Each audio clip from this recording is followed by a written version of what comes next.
आज की स्टोरी जीवन साथी रुचिता उस दिन सुबह से ही काम में व्यस्त थी, पर घर की सारी जिम्मेदारियां संभालते संभालते वो जैसी बूढ़ी हो गई थी। काम निपटा कर वो मशीन पर बैठी थी कि तभी फोन की घंटी बजी। स्क्रीन पर देखा तो नंबर अनजान था। उसने फोन उठाया तो दूसरी ओर सुरीली आवाज सुनाई दी। हेलो रुचिता, हाँ मैं रुचिता ही बोल रही हूँ। पहचाना? आवाज तो जानी पहचानी लग रही है, पर पहचान नहीं पा रही हूँ। अरे, मैं अनीता बोल रही हूँ, तुम्हारी खास फ्रेंड। और पहचाना? ओनू, तुम इतने सालों बाद। आंखें छलक आई। तुम्हें मेरी याद आई? तुम्हें कैसे भूल सकती हूँ? तुम तो मेरे दिल में हो। ऐसा एक भी दिन नहीं गया जिस दिन तुम्हें याद ना किया हो। तुम हम जल्दी ही मिलने वाले हैं। एक खुशखबरी देने के लिए तुम्हें फोन किया था। अपने कॉलेज में रीयूनियन है। अपने बैच के सभी लड़कों लड़कियों के मिलना है। तुम आओगी ना? देखती हूँ यार, घर में मम्मी जी से पूछकर शाम को तुम्हें बताती हूँ, ठीक है? आने की कोशिश करना। चलो फोन करना भूलना मत। रुचिता मशीन की सुई में धागा डालते डालते कॉलेज के दिनों में पहुंच गई। 1 से 12वीं की तक एक ही स्कूल में पढ़ी थी। जब वो 11वीं में आई, एक नया लड़का उसके कॉलेज में आया। बहुत ही हैंडसम, जैसे फिल्म का हीरो। देख लो, पहले ही दिन से लगभग सभी लड़कियां उसकी दीवानी हो गई थी। उस उनमें रुचिता भी थी। वो जितना खूबसूरत था उतना ही प्यारा उसका नाम भी था, ऋतिक। जो सुनते ही मन को भा जाए।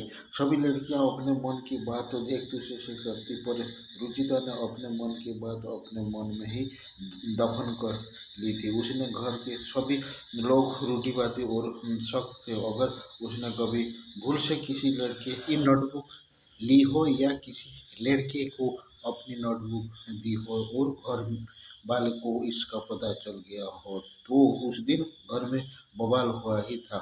इसीलिए रुचिता लड़कों से बातचीत की कौन कहे, उनकी ओर देखती तक नहीं थी। ऋतिक ने कुछ ही दिनों में रुचिता को छोड़कर सभी लड़कियों को फ्रेंड बना लिया था, पर वो हमेशा रुचिता की ओर ही ताका करता था। कितनी सौम्य लड़की थी, टैलेंटेड भी उतनी ही कम बोलने वाले। पर क्लास में जब कभी किसी सवाल का जवाब देती मन करता उसकी मीठी आवाज़ सुनते ही रहे। ऋतिक रुचिता की काश एक बार वो उससे बात करे तो वो उसकी और दोस्ती का हाथ बढ़ाए, पर रुचिता ने कभी भी उससे बात नहीं की। वो स्कूल पहुंचकर जब तक रुचिता को देख नहीं लेता था, उसके कलेजे को ठंडक नहीं पहुंचती थी। रुचिता के मन की भी यही हाल थी, पर वो किसी ने से अपने मन की बात कह नहीं सकती थी। स्कूल का एनुअल फंक्शन था। कार्यक्रम की एंकरिंग लड़कियों की ओर से रुचिता और लड़कों की ओर से ऋतिक कर रहा था। सबसे पहले मेहमानों का स्वागत हुआ। रुचिता की सुरीली आवाज़, साथ ही माइक में बोलने का गजब का कॉन्फिडेंस। उसका एक एक वाक्य शायरी की तरह लगता था, जिस पर लड़कियों की गड़गड़ाहट गूंज उठती थी। बोलते बोलते रुचिता और ऋतिक की आंखें मिल जाती। बिना कुछ बोले ही न जाने कितनी बातें हो जाती। अंदर के भाव आंखों में जैसे तैरते दिखाई देते। एनुअल फंक्शन का मेन हाइट इस साल का बेस्ट स्टूडेंट घोषणा करना था। अब शिक्षक श्री ने माइक हाथ में लिया तो वो नाम सुनने के लिए सभी के कान राह देखने लगे। सभी नाम की घोषणा हुई। इस साल के बेस्ट स्टूडेंट का अवार्ड रुचिता मेहता को हिस्से में ज़्यादा है। रुचिता तो खुशी से उछल ही पड़ी थी। उससे अधिक खुशी ऋतिक को चेहरे पर झलक रही थी। रुचिता ने मम्मी पापा के साथ जाकर उस ट्रॉफी ले ली। वो दिन उसके लिए बहुत ही यादगार था। वो स्टेज से उतर कर अपनी जगह पहुंची तो खुशी से ऋतिक ने उससे हाथ मिलाते हुए उसे शुभकामनाएं दी। यह दृश्य रुचिता के पापा की नज़र में कैमरे में कैद हो गया। वो देखकर वो सहम उठे, पर वहाँ वो कुछ कह नहीं सके और चुपचाप अपनी जगह पर बैठे रहे। पहली बार हुआ स्पर्श रुचिता के दिल को छू गया, मन में लड्डू फूटने लगे। ऐसा ही अनुभव ऋतिक को भी हुआ। एनुअल फंक्शन का कार्यक्रम बहुत अच्छी तरह पूरा हुआ, पर दोनों के दिलों में प्यार जाग उठा। रुचिता ने प्यार इनके पंख नहीं फूटने दिया, उसने अपने इस प्यार को हृदय के एक कोने में छुपा दिया। ऋतिक ने 2-3 बार उसके बात करने की कोशिश की, पर वो बात नहीं कर सका। परीक्षा नजदीक थी, इसलिए वो पढ़ाई में व्यस्त हो गया। परीक्षा पूरी होते ही अचानक रुचिता की सगाई और फिर जल्दी ही विवाह कर दिया गया। रुचिता से प्यार करने की बात ऋतिक ने अनीता से बताई और उसे देने के लिए एक चिट्ठी भी दी।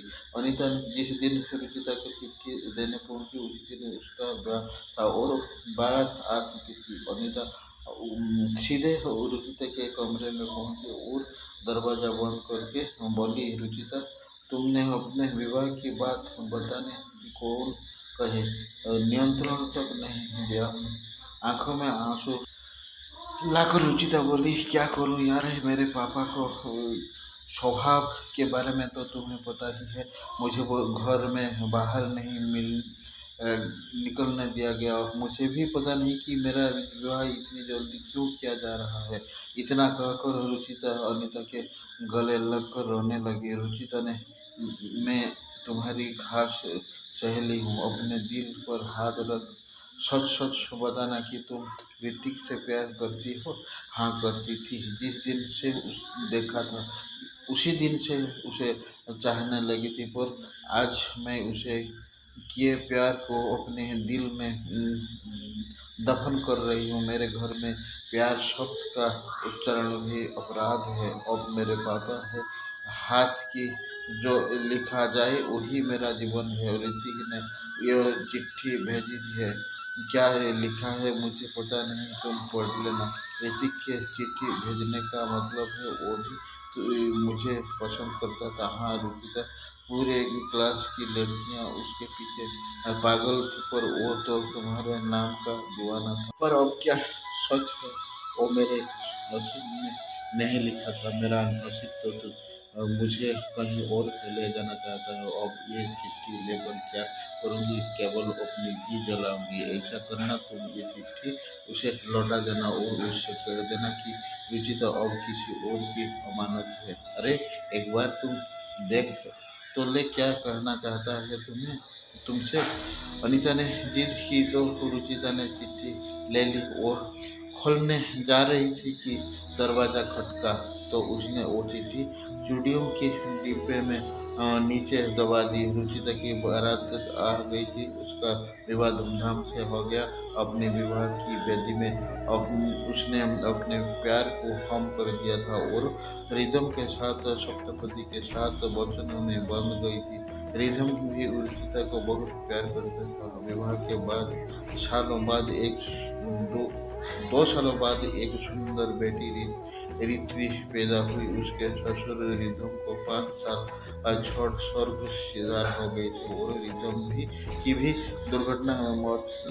3 साल की बेटी को छोड़कर मौत हो गई थी। रुचिता को उसकी सास बेटी की तरफ संभाल रही थी। रिदम की मौत के बाद उसके बीमा और इकट्ठा की गई रकम को मिलाकर करीब 5 लाख रुपये मिले थे। उससे क्या होता, रुचिता कपड़े बहुत अच्छा सिल लेती थी, इसलिए उसने ब्लाउज और ड्रेस की सिलाई का काम शुरू किया, जिसकी कमाई से घर का खर्च चलने लगा। उसके हाथ में सुई चुभ गई तो उसकी तंद्रा टूटी। सिलाई का सामान समेट कर वो सास के कमरे में गई। उसने सास से कहा, मम्मी जी, कल हमारे कॉलेज में हमारे साथ पढ़ने वाले पुराने विद्यार्थी इकट्ठा होंगे। आप कहने मैं भी चली जाऊंगी। मैं खाना बनाकर घर के सारे काम करके जाऊंगी। ऋत्वी को आपको 2 घंटे समझना होगा।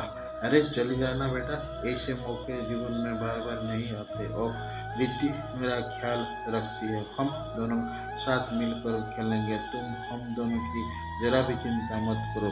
तुम हो, आओ बेटा। 2 सालों में तुम्हारे चेहरे में हंसी गायब हो गई है।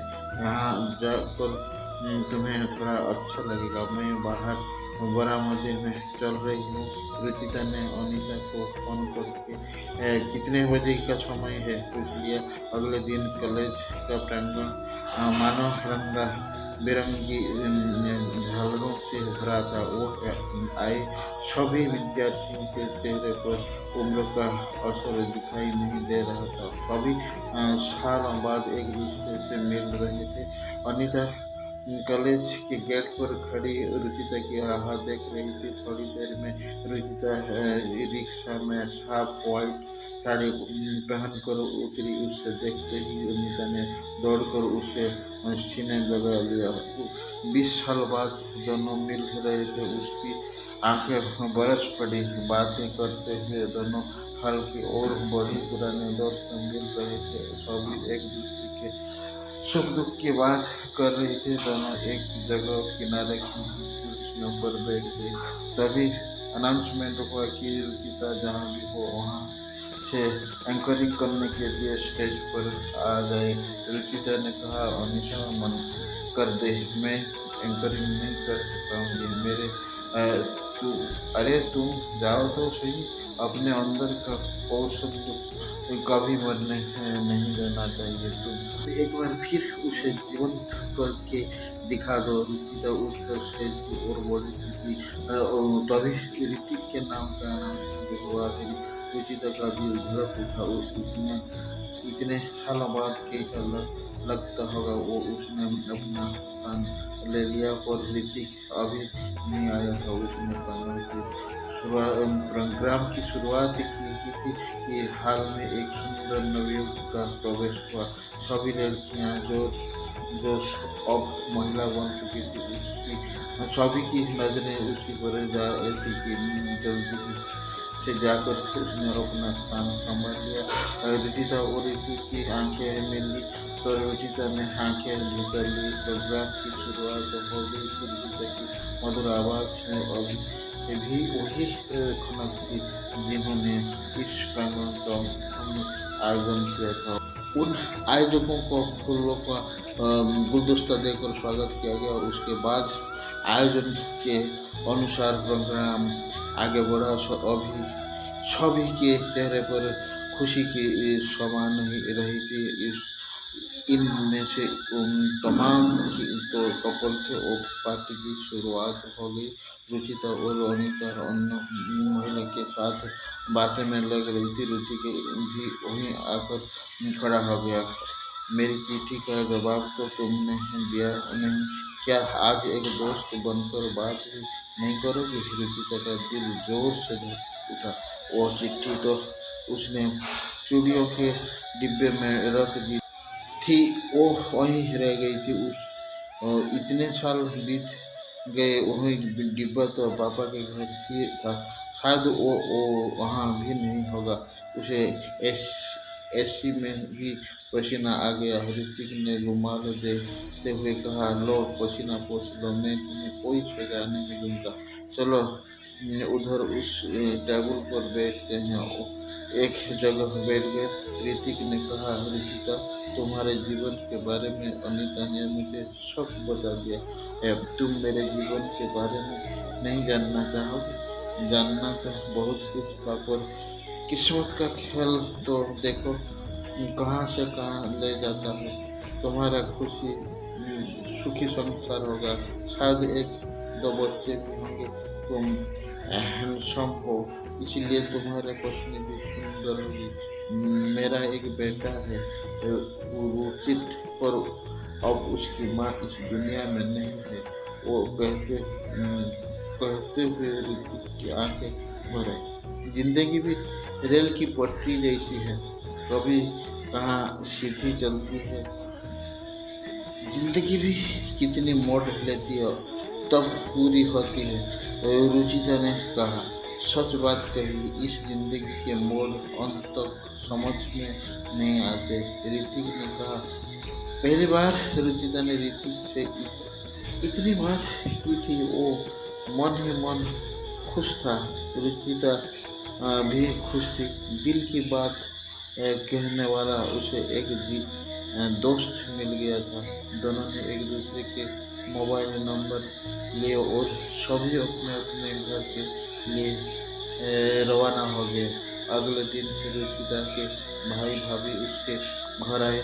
रुचिता उन्हें देखकर खुश हो गई। उसकी भाभी के हाथ में एक चिट्ठी थी।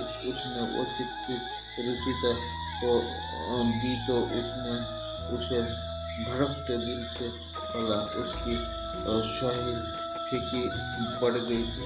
रुचिता ने उसे पढ़ा। रुचिता, तुम्हें देखते ही पहली नजर में मुझे प्यार हो गया है, परंतु अगर मैं तुम्हें पसंद नहीं हूँ तो मैं उस प्यार को अपने दिल में ही रखूँगा, क्योंकि मैं जिससे प्यार करता हूँ उसे हमेशा के लिए खुश देखना चाहता हूँ। अगर तुम्हें मेरा प्यार स्वीकार हो तो मैं तुम्हें पूरे जीवन अपने पलकों पर बैठा कर रखूँगा। तुम एक बार मुझसे मिलने जरूर आना, नहीं तो तुम्हारा प्यार मेरे दिल में कैद रहेगा। रुचिता की आंखों में आंसू थे। उसकी भाभी ने कहा, इस चिट्ठी की स्याही जरूर फीकी पड़ गई है, पर ऋतिक के दिल में अभी ये प्यार धड़क रहा है। देखो ना, इसीलिए तुम दोनों ने अपने बच्चों के नाम एक दूसरे के नाम पर रखे हैं। देखो रुचिता, कुदरत ने तुम दोनों को एक जैसा दुख दिया है, तो तुम दोनों एक दूसरे का सहारा बनकर जी सकते हो। रुचि और रुचित को माता पिता का प्यार मिलेगा। अभी तुम्हारी उम्र 35 साल है। अभी तुम्हें जीवन साथी की जरूरत है। अगर जीवन साथी के रूप में पुराना प्रेमी मिल रहा है तो इसमें गलत क्या है? रिथम के भी तो अंतिम शब्द यही थी कि जो मेरे ऋत्विक को प्यार करे। इस तरह का जीवन साथी खोज लेना अपने लिए, नहीं तो ऋत्विक के लिए ही विवाह कर लो। रिदम की याद तो तुम्हारे साथ हमेशा ही रहेगी। रुचिता की सास ने कहा, बेटा मेरी भी यही इच्छा है। मेरी जिंदगी का कोई भरोसा नहीं है बेटा। मैं तो पतझड़ के पत्ते की तरह हूँ। तुम ऋतिक को अपने जीवन में जगह दे दो। थोड़ा सोचकर रुचिता बोली, ऋतिक को यह बात स्वीकार है, पर मेरी एक शर्त है। उसे मेरे साथ मेरी मम्मी को भी स्वीकार करना पड़ेगा। इस समय तो मैं ही उनकी बेटी और बेटा हूँ। उनकी देखभाल की जिम्मेदारी मेरी ही है। अगर उन्हें स्वीकार है तो मैं तैयार हूँ। अगले दिन सवेरे ही ऋतिक और अनीता सगाई की चुनरी लेकर आ गए। साथ में रुचित को भी ले आए थे।